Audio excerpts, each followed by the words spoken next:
창세기 26장. 조금은 길지만 우리가 끝절까지 교독하시겠습니다. 아브라함 때에 첫 흉년이 들었더니 그 땅에 또 흉년이 들매 이삭이 그랄로 가서 블레셋 왕 아비멜렉에게 이르렀더니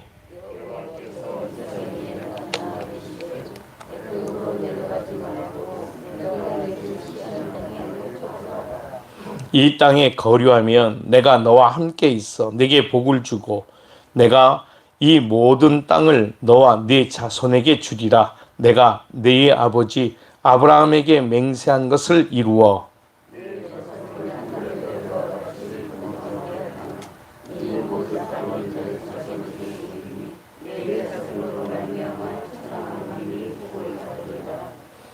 이는 아브라함이 내 말을 순종하고 내 명령과 내 계명과 내 율례와 내 법도를 지켰음이라 하시니라. 그곳 사람들이 그의 아내에 대하여 물으매 그가 말하기를 그는 내 누이라 하였으니 리브가는 보기에 아름다움으로 그곳 백성이 리브가로 말미암아 자기를 죽일까 하여 그는 내 아내라 하기를 두려워함이었더라.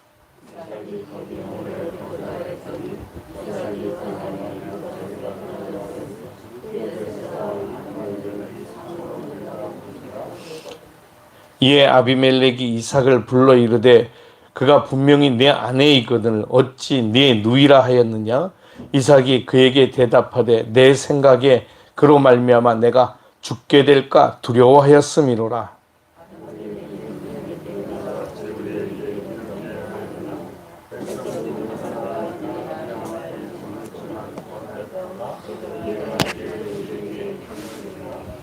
아비멜렉이 이에 모든 백성에게 명하여 이르되 이 사람이나 그의 아내를 범하는 자는 죽이리라 하였더라.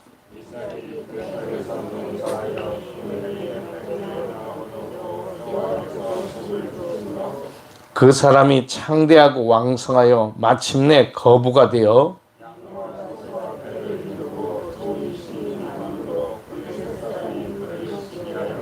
그 아버지 아브라함 때에 그 아버지의 종들이 판 우물을 막고 흙으로 메웠더라.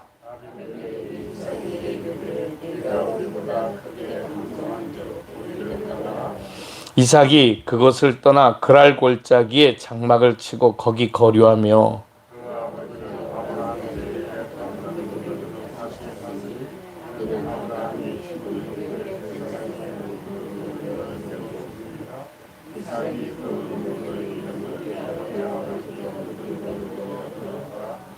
이삭의 종들이 골짜기를 파서 샘 근원을 얻었더니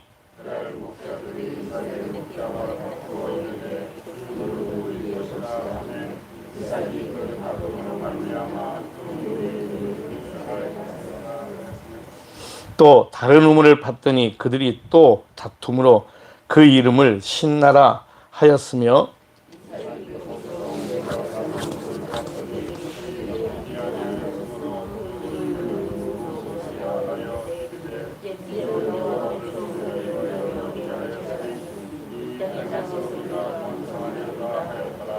이삭이 거기에서부터 브엘세바로 올라갔더니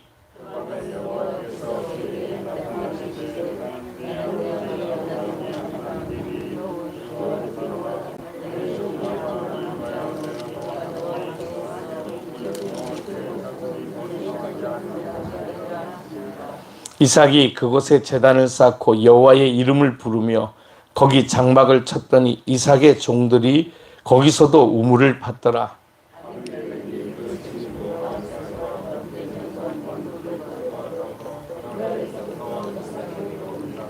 이삭이 그들에게 이르되 너희가 나를 미워하여 나에게 너희를 떠나게 하였거늘 어찌하여 내게 왔느냐?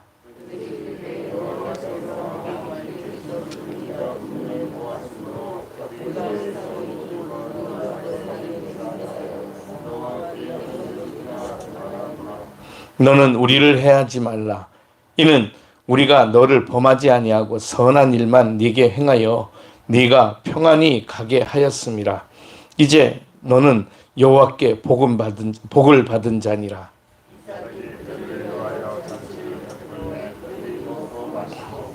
아침에 일찍이 일어나 서로 맹세한 후에 이삭이 그들을 보내매 그들이 평안히 갔더라.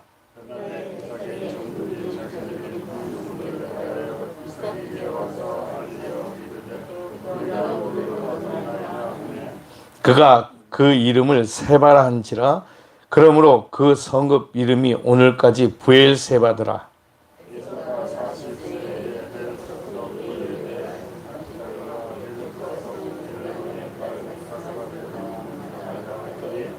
같이 봅니다. 그들이 이삭과 리브가의 마음에 근심이 되었더라. 아멘. 기도하겠습니다. 거룩하신 주님, 감사합니다. 오늘도 우리가 읽고 묵상하는 말씀을 깨닫게 하시고 주님과 동행하도록 저희들을 인도해 주옵소서. 감사하고 예수님의 이름으로 기도드리옵나이다. 아멘. 오늘은 이삭에 대한 이야기입니다. 이 긴 50장의 내용 중에 이삭에 대한 이야기는 오늘 이 창세기 26장이 전부입니다. 그리고 이삭과 관련된 그 내용들은 주인공이 이삭이 아니고 야곱이거나 아니면 아브라함이었습니다. 이삭에 대한 이야기가 이 한 장에 기록이 되어 있는 것은 여러 가지 의미로 우리가 이해하고 또 해석해 볼 수 있습니다. 한 가지는 이 이삭이 평안했다는 거죠. 별로 성경에 기록될 만큼 다사다난했던 문제들이 없었다는 것입니다. 그러니까 한편으로 생각해 보면 이삭은 그저 아브라함의 아버지 아브라함의 믿음을 물려받아서 평탄하게 늘 아브라함처럼 그렇게 길을 걸어갔다라고 보여지면 됩니다.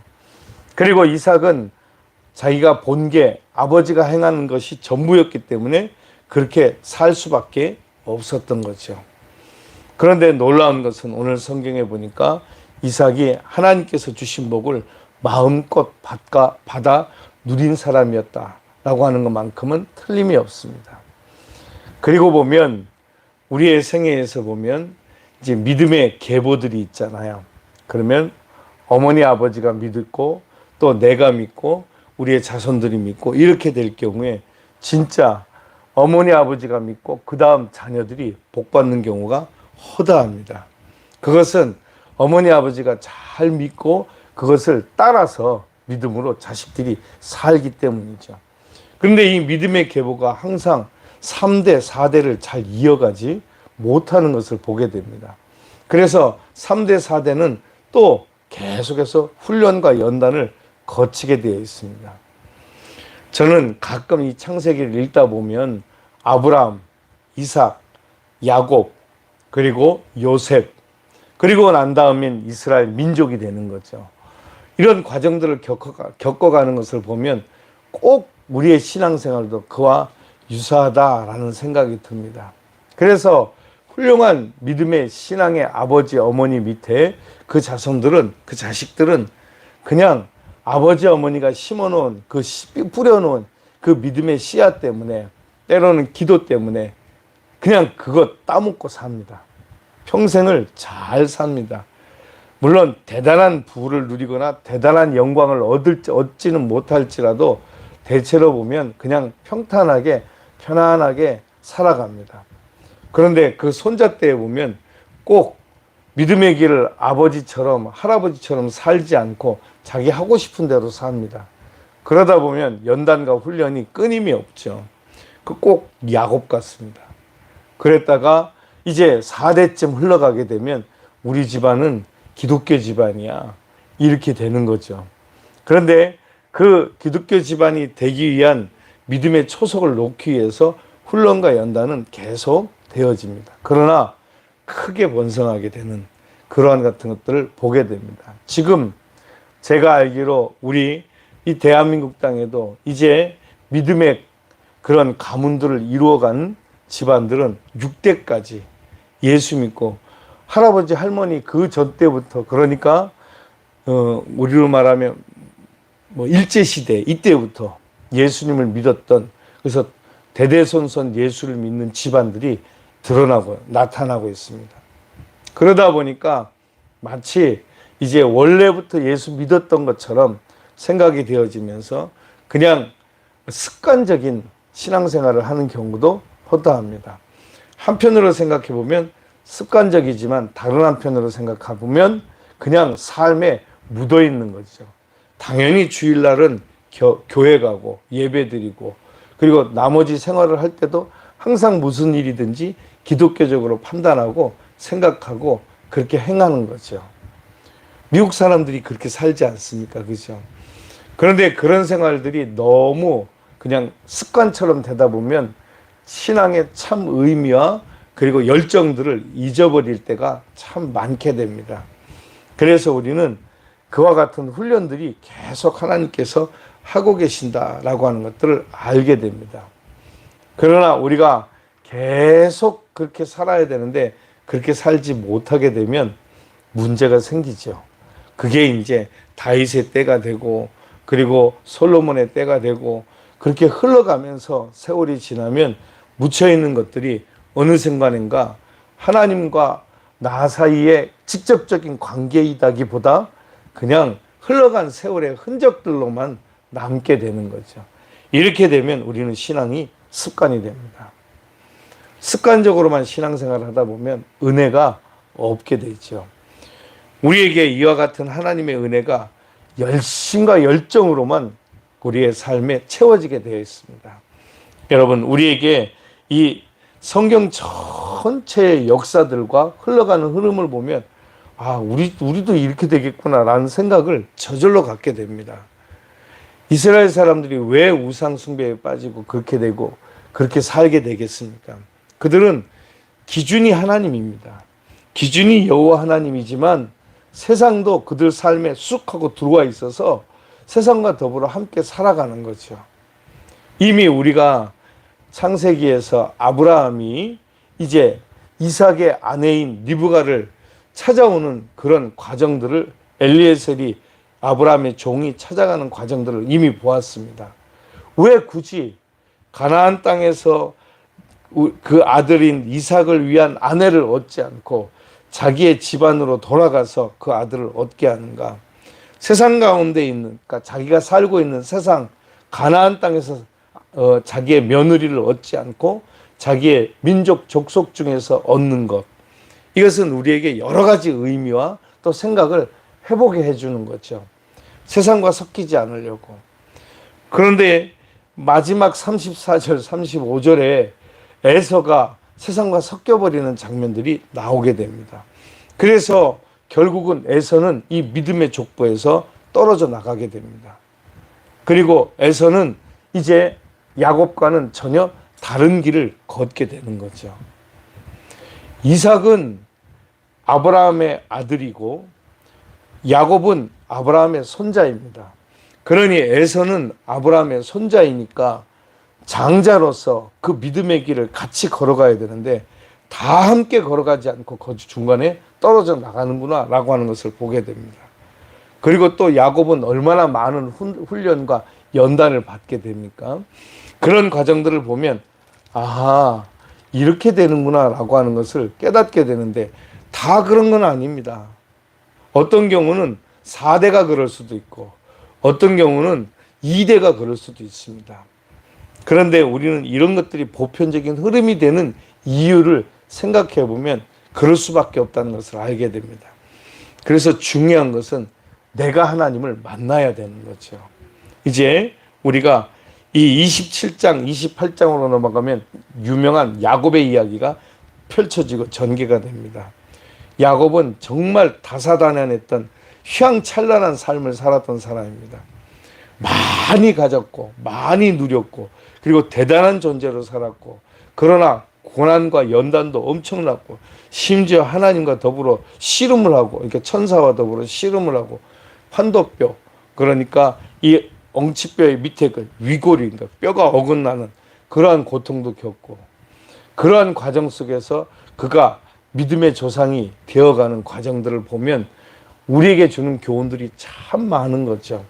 그러니 여러분, 이 이삭은 그 길을 가는 하나의 작은 통로였던 것입니다. 만약에 여기서 이삭이 없으면 야곱은 없는 거지요.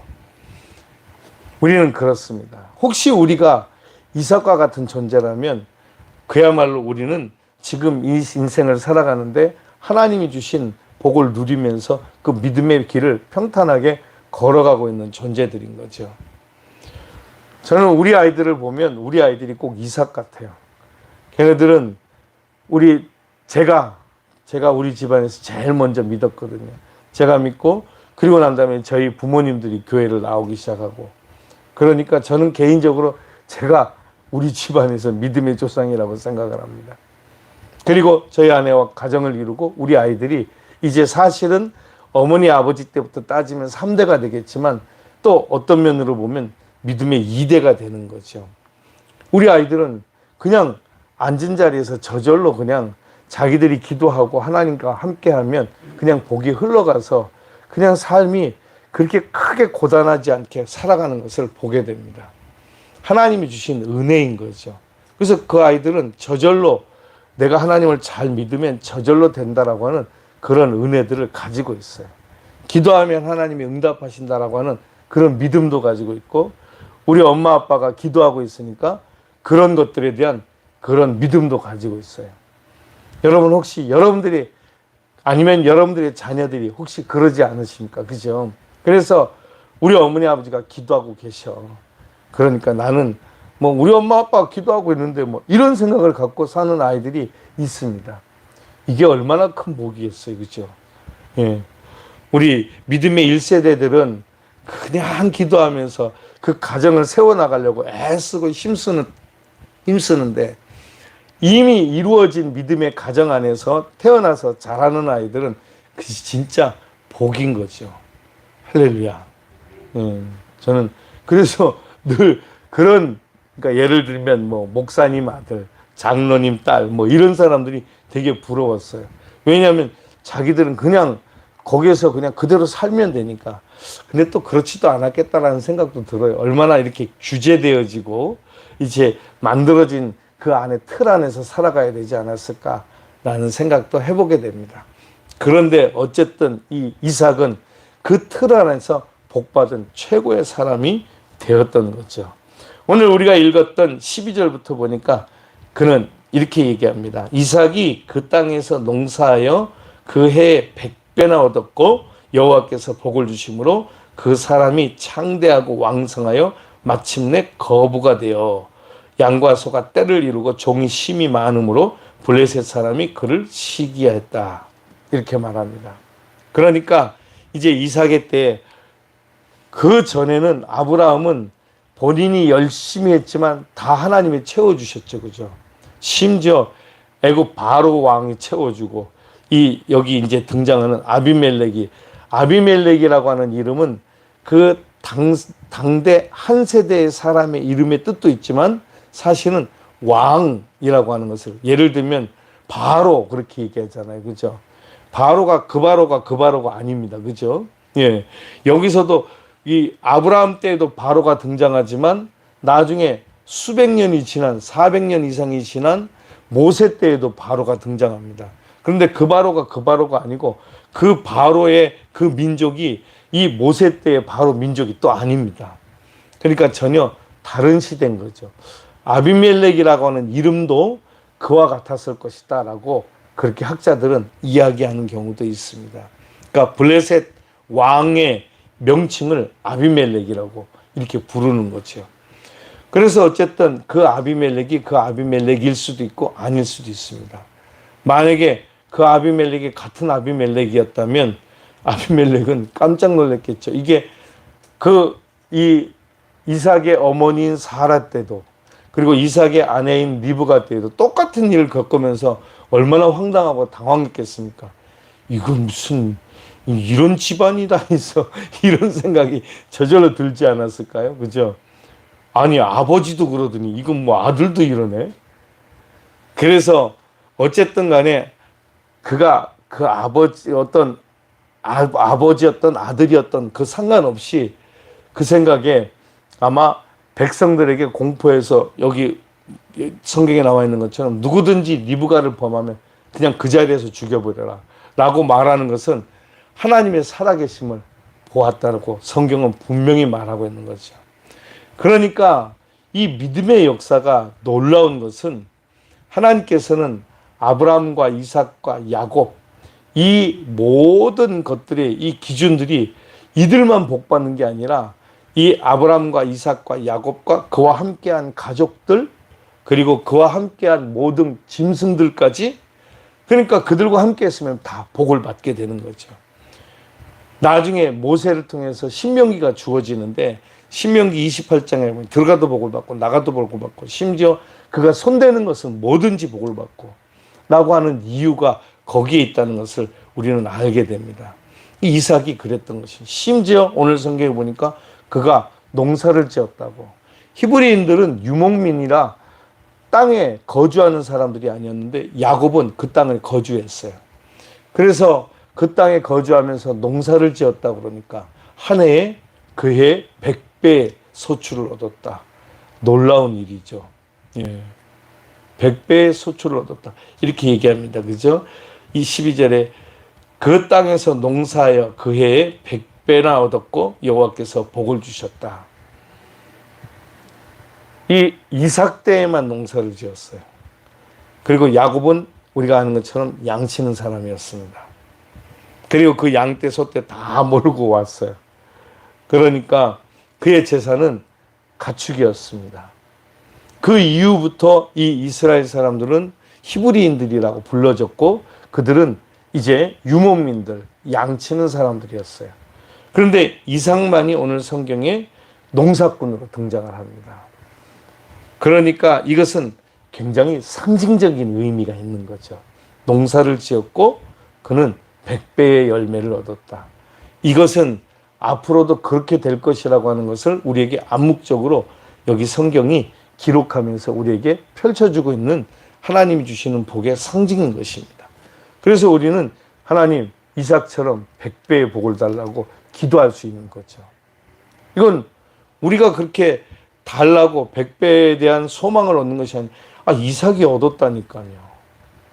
여러분 100배면 어떻게 됩니까? 심은 것에 100배면 그러니까 성경에서도 30배, 60배, 100배의 열매를 얻는다라고 하는 그런 말씀이 있지만 이삭이 그렇게 됐다. 그리고 이삭 이후로는 그 이후로는 이제 농사꾼이 되지 못했습니다. 그들은 땅을 얻어서 심어 살지 않고 양을 치면서 돌아다니면서 살게 되었으니까요. 우리가 아는 것처럼 야곱이 그랬습니다. 그렇죠? 그 라반 외삼촌의 집에 있다가 세겜 땅으로 옮겨왔다가 세겜 땅에 머물다가 자식들이 사고 치는 바람에 이제 그 땅의 남자들을 다 죽이게 되잖아요. 그래가지고 주변 여러 민족들에게 그들이 또 공격을 당할까 봐 두려워서 가나안 땅으로 다시 옮겨가게 됩니다. 그런 과정들을 보면서 성경이 우리에게 주는 것은 그냥 한 구절만 띄어서 보면 안 되고 역사 속에 흐르는 하나님의 역사를 우리는 보게 됩니다. 오늘 이삭은 진짜 복받은 사람이었던 거죠. 인생이 그렇게 크게 모나지 않으며 평탄한 길을 갔던 사람입니다. 그런데 한 가지 흠이 있다면 무엇이었을까요? 자식. 누구에게나 있는 이 고민거리 자식이었습니다. 첫째 아들인 에서는 이건 지 맘대로 살아서 부모의 근심이 되었고 둘째 아들인 이삭은 겁이 많아서 도망다니다가 도망자처럼 부모 곁을 떠났는데 후에 그의 어머니인 리브가가 세상 떠날 때까지 돌아오지 못하게 됩니다. 그래서 이삭이 그렇게 야곱이 그렇게 되는 거죠. 그러니 얼마나 마음에 이 이삭에게는 고통이었을까요? 생각해 보세요. 자식은 큰아들은 지 맘대로 살고 세상 여자 만나가지고 그냥 막 하고 싶은 대로 하고 살고 작은아들은 그나마 믿음이 있는 작은아들은 그 자기 형 눈 피해서 도망을 갔는데 돌아올 생각을 안 해요. 20년이 넘게 흘렀잖아요. 그죠? 자기 7년을 일하고 7년을 자기 아내인 나헬을 위해서 일하고 7년을 그 뒤에 또 레아를 위해서 일하고 그리고 난 다음에 21년 만에 돌아오게 됩니다. 이와 같은 과정들이 있는 것을 보면 이 이삭도 마음에 아무 문제 없을 것 같은 이 이삭에게 한 가지 고통이 있었다면 자식의 문제였습니다. 오늘 성경에서 우리는 이삭의 이야기를 보았습니다. 세상에 평탄하고 문제없는 사람이 없구나. 성경이 우리에게 주는 교훈입니다.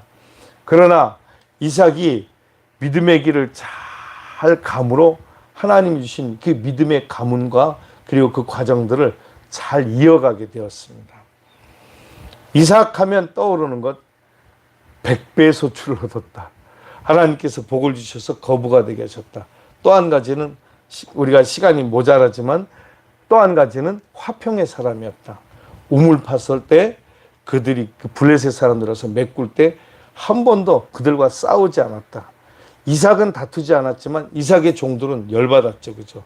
그 파기는 이삭이 판 거 아니잖아요. 종들이 팠지. 그러니까 열받으니까 다투었는데 그 다툼에서 이삭은 전쟁을 벌이지 않고 싸우지 않고 그냥 그것을 얘네들이 가져라 그리고 나왔다는 거죠.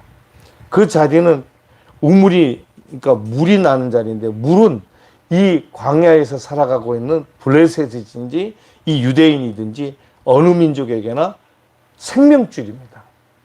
그죠? 생명줄. 우리도 그렇지 않습니까? 그죠? 생명줄이기 때문에 우리는 어디든지 파면 우물이 있어요. 우리나라는 물이 풍성하기 때문에. 그러나 이 이스라엘 땅은 그렇지가 않습니다. 그러니까 이 물은 생명줄인데 그와 같은 것들을 그렇게 빼앗기면 열받죠. 그러나 그것들을 화평으로 서로 하나 되면서 그 과정들을 겪어가며 마침내는 이제 아비멜렉이 두 손 들고 항복해오는 과정을 우리가 보게 됩니다. 아하, 기다리고 참고 인내하면 결국 세상은 우리를 이길 수 없구나 라고 하는 것을 보여주게 되는 거죠. 우리가 언제까지 참아야 돼? 이러는 경우가 있습니다. 교회를 물로 보나 교회 다니는 사람이라고 다 함부로 하도 되는 줄 아나 이렇게 생각하는 경우가 있잖아요. 그죠? 그래서 요즘은 교회 다니는 사람들도 잘 찾지 않습니다. 교회 다니는 사람이 뭐 어째서 어땠다고 이렇게 해서 한바탕 세상과 더불어 한바탕 버리기도 합니다. 그런데 그리고 나면 늘 찝찝합니다. 그리고 한편이 문제가 있는 것처럼 여겨집니다. 그러나 오늘 이삭은 우리에게 그 교훈을 뛰어넘는 하나님의 복에 대해서 이야기를 하고 있습니다. 여러분, 우리가 하나님의 이 믿음으로 살아가면 되는데 잘 안 돼요. 우리가 이렇게만 살 수 있다면 얼마나 좋겠어요. 우리가 아브라함처럼 이삭처럼 야곱처럼 어떻게 이 세 사람이 장점만 가지고 우리가 살아갈 수 있어요? 못 삽니다. 아브라함이 되거나 이삭이 되거나 야곱이 되거나 아니면 요셉이 이 세 사람의 장점을 다 가진 사람이죠. 그렇죠? 우리가 요셉처럼 되는 게 꿈이지만 요셉처럼 사는 것은 거의 참 불가능한 일입니다. 그럼에도 불구하고 우리의 삶의 목표는 거기에 있는 것처럼 살아가게 되죠. 오늘 우리는 이 이삭이 얼마나 복의 사람인가 하는 것을 보게 되었습니다. 저와 여러분들의 가정이 이삭과 같이 복받는 믿음의 가문이 되시길 축복합니다. 기도하겠습니다.